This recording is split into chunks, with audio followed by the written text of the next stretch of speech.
I knew what was coming. I knew I was a skin cancer contender from a very early age.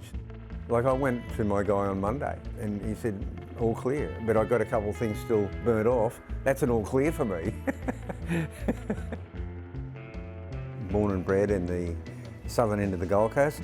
We moved with my four sisters and I to a little cottage right on the beach at Rainbow Bay, and I'd actually just climb out my window. I had a bad experience, my very first experience on a surfboard. I drifted into the swimmers area and a wave came along. He'd body surfed into the nose of the board and he had a big gash down the front of his head. And he looked at me and said, "You great galoot." And I swam to the beach and ran back to my father's house and retired. I quit surfing. One day my friend Peter Bryant, I was playing cricket on the beach with my sisters and he said, "Rabbit, stop being a sissy and come surfing." And I went, "Rightio, I will." We were very unaware of sun damage.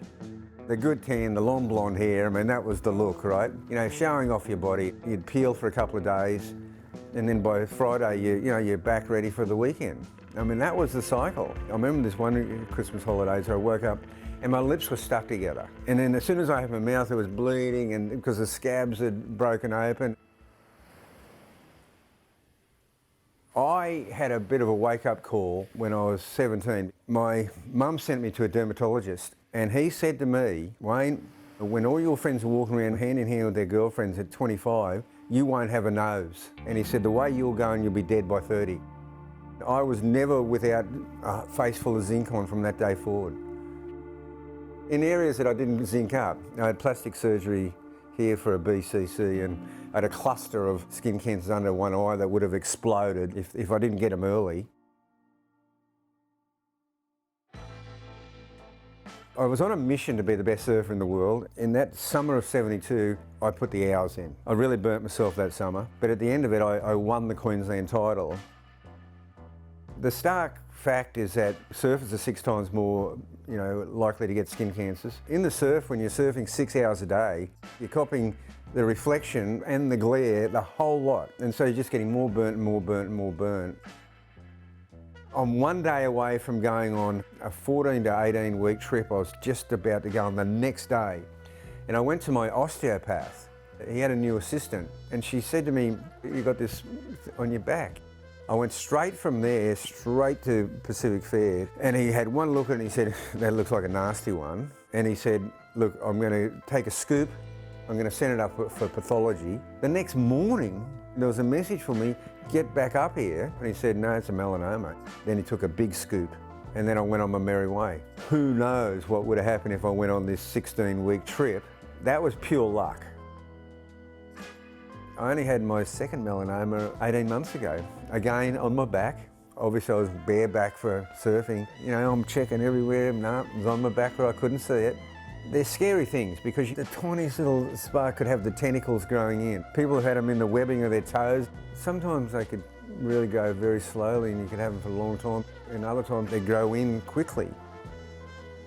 My policy is, if in doubt, cut it out. The scar will fade. I mean, I sleep easy knowing that it's out. My skin cancer guy used to call me Mr. Paranoid, and I went, "Yeah, but you haven't had melanoma." And maybe that is me being paranoid. But still, I lose sleep over seeing something that I don't like. I have been a lot more careful. I mean, the damage is done, there's no doubt about it. But if I'm out in the sun, I'm fully layered up with hat on, the whole gear.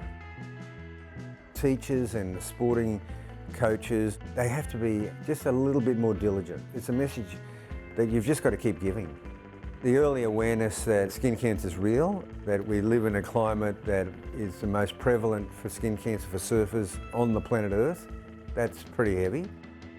You've got to remember to put the sunscreen on. You've got to remember to do it. You've got to have the gear on for the sun. And then you've got to get tested at least once a year. It's the biggest killer of young people. I mean, that's scary. Australia's just a very sun-friendly place, and the sun is not your friend. If you've got a serious skin cancer, it's a life-changing thing. It's not fun, and it's all preventable. I know I've got to continually get skin cancers chopped out, burnt out, but that's my way of conquering it. So I can live with it.